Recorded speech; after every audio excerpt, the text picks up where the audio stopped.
feel satisfied. I don't feel like I've ever embarrassed myself or my people, you know, in nothing that I've done.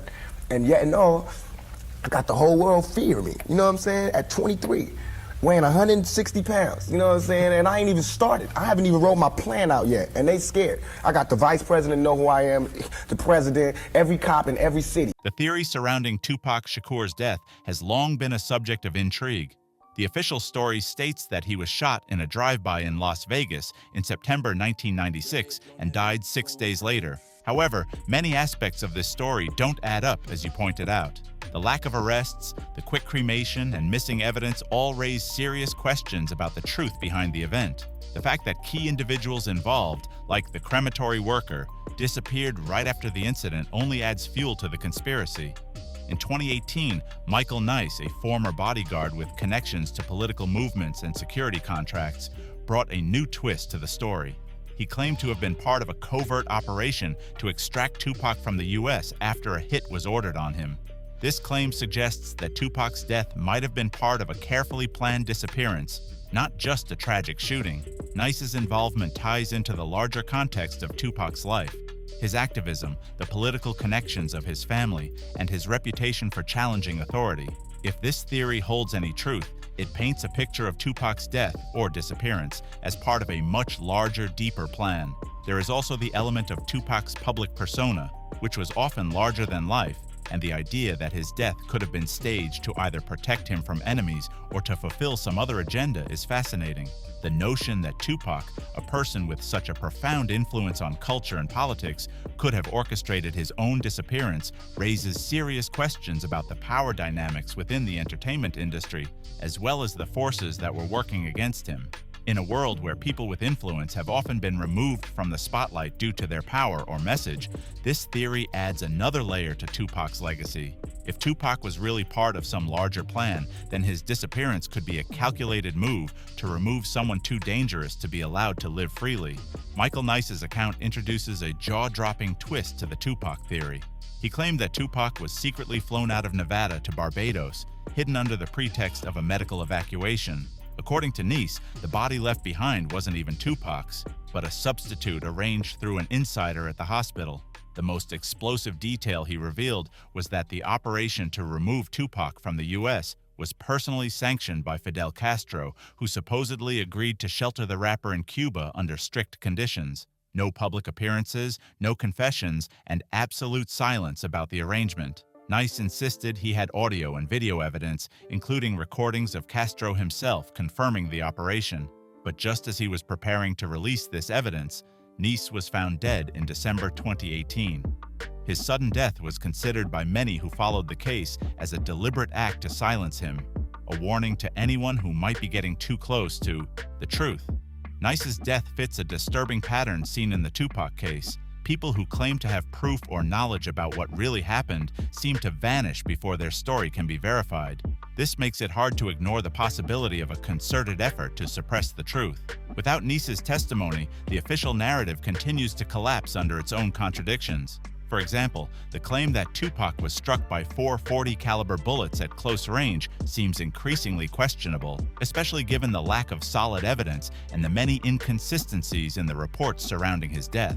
The more you dig into the case, the more it appears that something much larger and more secretive might be at play, with powerful individuals working behind the scenes to keep the truth buried. Eyewitness reports from the hospital have been inconsistent, adding more fuel to the fire surrounding Tupac's supposed death.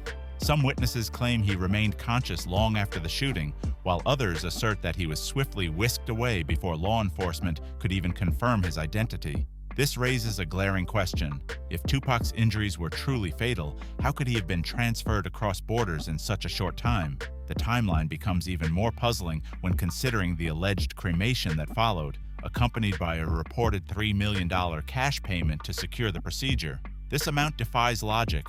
No standard cremation costs anything near that sum. It sounds far more like someone was paying to make a disappearance happen, not a simple act of remembrance. As the years have passed, the people involved in Tupac's case have continued to blur the line between honoring his memory and maintaining secrecy. Suge Knight, the notorious figure who was driving the BMW the night of the shooting, has spent years in and out of courtrooms, prisons, and interviews, always hinting at something deeper without ever confirming details. In 2014, he casually told a reporter, "Shakur's not gone. He's somewhere smoking a Cuban cigar."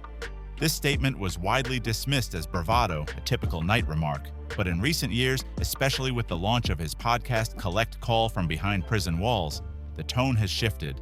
In early 2025, Knight's focus turned toward Snoop Dogg, his former artist and now the public face of Death Row Records. Knight insinuated that Snoop had a lot to answer for regarding what happened in Las Vegas that night, suggesting that the official story is far from the real one. This sudden shift in attention, along with Knight's cryptic comments, only deepens the mystery. If Suge Knight is hinting at something more significant, then the story that's been told for nearly 3 decades could very well be a carefully constructed lie, with people close to Tupac, like Snoop, possibly holding key pieces to a much larger puzzle. The statement from Suge Knight in 2025 hit like a grenade in hip-hop circles, especially considering the timing of Snoop Dogg's acquisition of Death Row Records 3 years earlier in 2022. The details surrounding the deal were never disclosed. No one knows who financed it, how much was paid, or which assets changed hands. This secrecy, combined with Knight's accusations right after the sale, has led some industry insiders to suspect that Snoop's purchase of Death Row might have involved more than just the music rights. It might have bought silence as well. The rivalry between Suge Knight and Snoop Dogg has always been legendary, but in this new light, their feud seems to be less about personal bitterness and more about who controls the narrative of Tupac's disappearance. Knight has used his prison broadcasts to make pointed remarks, questioning whether Snoop's new role at Death Row is truly about honoring Tupac's legacy, or if it's about rewriting the history of the label. On one episode, Knight hinted that certain individuals at the label knew exactly what happened the night of the shooting, and that some had even profited from keeping quiet. This new context has revived old rumors. Former Outlaw's members who were close to Tupac have accused Snoop of subtly undermining Tupac's legacy, despite publicly claiming to celebrate it. Even director Alan Hughes, who once made a documentary about the Shakur family, made an odd comment, saying that Snoop dimmed his light to let Shakur shine. At first, this seemed like a metaphor, but in light of the recent developments, some listeners now interpret it as a more literal reference to a possible coordination of Tupac's disappearance. If Tupac did survive and go underground, it stands to reason that someone would need to manage his absence. That someone might have been Snoop, who, with the Death Row acquisition, would inherit not just the label and its catalog, but the fortune that remained. When you line up the events, the rushed cremation, the missing records, the confessions from insiders, and Knight's renewed allegations, it starts to look less like a series of coincidences and more like a well-coordinated effort. This suggests that the events surrounding Tupac's death, or disappearance, could be part of a much larger, hidden plan, with powerful figures controlling the narrative and profiting from the silence. Every time a clue surfaces in the mystery of Tupac's disappearance, it's quickly buried under new headlines, or the person behind it disappears without a trace. But perhaps the most chilling thread doesn't stretch back to 1996 or even 2018, it's from just last year. In 2023, a private investigator named Jimmy Poole made a startling claim. He had found photographic proof that Tupac was alive, living in Belize. Poole uploaded 2 images to his online platform, showing a man in his 40s who looked unmistakably like Tupac, standing beside a local fan outside a beachfront cafe. Within 48 hours, the photos were taken down. Poole's channel went offline, and those close to him reported that he became unreachable. No official search was conducted, no statements were issued, just silence. This is where the story takes a darker turn, shifting from a conspiracy theory to something more sinister. If Poole's evidence was genuine, it suggests that Michael Nice wasn't the only person aware of Tupac's survival. It means the network that protected him didn't fade away, it evolved. The people behind Tupac's escape were still active, still guarding the truth, and still making sure anyone who got too close to exposing it simply disappeared before they could speak out. The more we look into Tupac's supposed death, the more it seems like a disappearance orchestrated by those with significant power, and the more people tied to the truth of what really happened to Tupac end up gone or silenced. Jimmy Poole's 2023 revelation proves that he wasn't just a hobbyist chasing attention. He was a licensed private investigator who went public with his claim of having photographic proof that Tupac was alive in Belize. The images he posted showed a man with the same piercing eyes, the same scar along the jawline, standing in the midday sun outside a small cafe, a striking resemblance to Tupac. The fact that the photos vanished so quickly, followed by Poole's sudden disappearance, only reinforces the idea that a larger, more powerful force is at work here, one that doesn't want the truth about Tupac's fate to come to light. Emails bounced back. Those who tried to contact Jimmy Poole found that his phone number was disconnected, and just like Michael Nice before him, Poole faded from public sight. It's eerie how perfectly this pattern repeats itself. Both men, one a former security officer and the other a private investigator, claimed they could prove Tupac had survived. Both promised explosive evidence involving flights, body swaps, and Cuban connections, but both went silent right before they could show their files. The timing of their disappearances feels deliberate, as if someone was cleaning up a trail that had grown too visible. Even Poole's last known post hinted at this pressure. He wrote cryptically, suggesting he might have to go offline for his own safety, and after that, there was nothing. No follow-up, no interviews, no trace of him left in the public eye. This eerie silence only adds to the suspicion that these disappearances aren't random, but part of a coordinated effort to keep the truth hidden. Then there's the strange financial detail of the $3 million cash payment for Tupac's cremation. That number has never been confirmed by official records, but several insiders close to the mortuary have insisted the transaction was handled privately, without any invoices. This raises a critical question: who would pay that kind of money for a simple cremation? It doesn't make sense, unless the goal was to facilitate a disappearance rather than a memorial. And after the cremation, the crematory worker in charge retired, moved out of state, and vanished from every professional directory. No interviews, no farewell notices, just an abrupt disappearance. It's as if he was paid to vanish along with the body he supposedly burned. Meanwhile, the justice system staged what seemed like closure, but it felt more like theater. No arrests were made, no substantial evidence was ever found, and the case was quickly closed with a narrative that didn't quite add up. The more we examine the details, the missing records, the unusual payments, the silencing of those who got too close, the more it seems like Tupac's death was part of a much bigger, much more carefully orchestrated plan. In 2023, prosecutors charged former gang member Dwayne "Keffy D" Davis with the shooting of Tupac. But even that indictment came with caveats. The prosecution didn't seek the highest penalty, nor did they push the case toward a public trial that could drag new names into court. Instead, it was a controlled explosion, loud enough to make headlines, but carefully contained to avoid revealing the deeper machinery beneath the surface. The fact that Suge Knight, the only surviving witness inside the car, refused to testify is telling. From prison, Knight told reporters that Keffy D was a childhood friend and that he wouldn't wish prison on his worst enemy. This isn't loyalty, this is protection. A man who once ruled the most dangerous label in hip-hop, now shielding the one person accused of shooting his biggest star. The question is, why? Perhaps the answer lies not in what happened after the shooting, but in what was brewing before it. The final months of Tupac's life were a psychological battleground, not only with his East Coast rivals, but also within the walls of death row itself. By early 1996, the label that had once promised him freedom had begun to feel like a gilded cage. Tupac had started to see through the glitter. He was growing disillusioned with the late-night calls from executives, the missing royalty payments, and the constant shadow of surveillance. Friends later described him as restless, paranoid, and increasingly convinced that the people around him were playing both sides.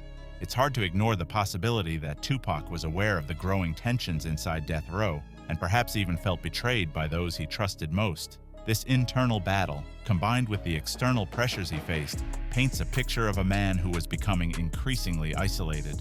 If Tupac had begun to see the cracks in the system he was part of, it would have made him a target, not just from his rivals, but potentially from the very people in the industry who once claimed to have his back. What appeared to the outside world as creative genius was, on the inside, the unraveling of a man who believed his own camp was setting him up. The tension with Snoop Dogg was the first public crack in the illusion of unity just weeks before the Las Vegas shooting. The two were locked in a quiet but intense Cold War. Tupac felt deeply betrayed by Snoop's radio interviews where he praised Biggie and Diddy, rivals Tupac had always believed were behind the attempts on his life. Within death row's circle, that was seen as nothing less than treason. For Tupac, it wasn't just about loyalty, it was about survival. In a world where alliances could be fatal, those close to the label said that Snoop began distancing himself from Tupac, meeting with outside lawyers and exploring new business ventures. To Tupac, this was confirmation of his worst fear, that the brotherhood Suge Knight had built was fracturing. Everyone was out for their own insurance policy, and no one could be trusted. Behind closed doors, things were even darker. Studio staff recalled explosive recording sessions where Tupac confronted Suge Knight and other label executives. He accused Suge of siphoning money from him, claiming his accounts didn't add up. Tupac was furious that his albums were generating millions, yet his finances were being handled by men with mob ties. When he confronted them, he didn't hold back, slamming doors, throwing chairs, and vowing to leave the label as soon as his contract was up. The music, he believed, was supposed to be his way out, but the walls were closing in around him. Tupac's growing disillusionment and his mistrust of those around him, particularly Snoop, painted a picture of a man feeling increasingly trapped. The very people he had trusted most were, in his eyes, betraying him, either by being complicit with the forces working against him or by seeking to secure their own positions at his expense. It's easy to see how these tensions could have played a role in the final days leading up to his alleged death, especially if Tupac was truly paranoid that the people closest to him were setting him up, or worse, positioning themselves for his downfall. By the summer of 1996, Tupac had already confided in friends that he wanted to start his own company, take his master tapes, and go independent. If he had followed through with this plan, it would have exposed everything: the secret investors, the hidden cash, and the names behind death row's untraceable money streams. He was ready to break free from the system that had controlled him, and in doing so, reveal the dark underbelly of the label and the people behind it. One night, the breaking point arrived. Witnesses later whispered about a violent argument inside a West Hollywood studio where Tupac shouted that they were bleeding him dry. This wasn't just a meltdown, it was mutiny. That phrase and the threat that followed echoed through the label like a warning shot. Some executives were already discussing how to contain him, fearing he would go public with the knowledge he had amassed over the years. He had become a ticking time bomb, and the powers that be knew it. In the weeks that followed, the mood around death row turned cold. Bodyguards rotated without explanation, meetings were canceled, and Tupac's phone line, his lifeline to family and friends, was suddenly monitored. Seen through this lens, the Las Vegas shooting looks less like a random act of violence and more like the culmination of a power struggle. Tupac was no longer a cash cow. He had become a liability. He knew too much. He held the map to the empire's secrets, and those who once swore to protect him now had every reason to eliminate him. If the whispers are to be believed, his disappearance wasn't just a strategic escape from rival factions. It was an act of self-preservation. Tupac may not have faked his demise to hide from the world. Perhaps he did so to hide from those closest to him. Those who had once promised him loyalty were now the very ones who had the most to lose if he revealed what he knew. His disappearance, in this context, takes on a new meaning. Not as an escape from enemies, but as a desperate move to protect himself from those who controlled him, and might have been willing to silence him to protect their own secrets. Maybe Tupac vanished to hide from the men who called themselves his brothers, but who had already decided that he was worth more gone than alive. This is where the lines between loyalty, silence, and profit start to blur. Snoop Dogg's 2022 purchase of Death Row Records was celebrated as a full-circle moment, a legendary figure reclaiming his roots. But behind the press releases, the numbers were locked down. There was no disclosure of the price, no mention of who the investors were, and no record of what assets were included in the sale. Even the music catalog, arguably the label's biggest prize, wasn't part of the initial deal. Industry analysts began to whisper that someone else might have financed the buyout, perhaps to control what stayed buried in the label's archives. If this theory holds true, it suggests that Snoop's purchase may have been part of a larger, more calculated plan to control what narratives and records survived, and what would be buried for good. This raises the question, what was so valuable about those hidden files? What did they contain that could change the story of Tupac's final years? Then came Suge Knight's 2025 outburst from his prison podcast, where he directly called out Snoop Dogg. "What did you buy? Show me the paperwork," Knight demanded. To casual listeners, this might have sounded like ego, but for those following the Tupac story, it felt like something deeper. Was Knight hinting that the deal involved more than just brand rights? That it was about erasing or rewriting records from the past? After all, among the assets that Death Row held were contracts, tapes, and correspondence that could reveal the truth about who handled Tupac's final recordings and how the money moved after his disappearance. If those files were sealed or quietly acquired, it would suggest that Snoop's purchase wasn't just about owning a legacy. It might have been about controlling the narrative and ensuring that the truth behind Tupac's disappearance remained buried. This puts the whole deal in a much darker light. Snoop might not have just bought Death Row Records. He might have bought the silence of its most explosive secrets. And if people this powerful are still protecting a secret after almost 30 years, what else are they hiding? Maybe the real story of Shakur isn't over. It's just waiting for the next person brave enough to tell it. Until then, we'll keep asking questions. What do you think really happened? Let us know your theories below, and as always, stay curious, stay alert, and we'll see you in the next one.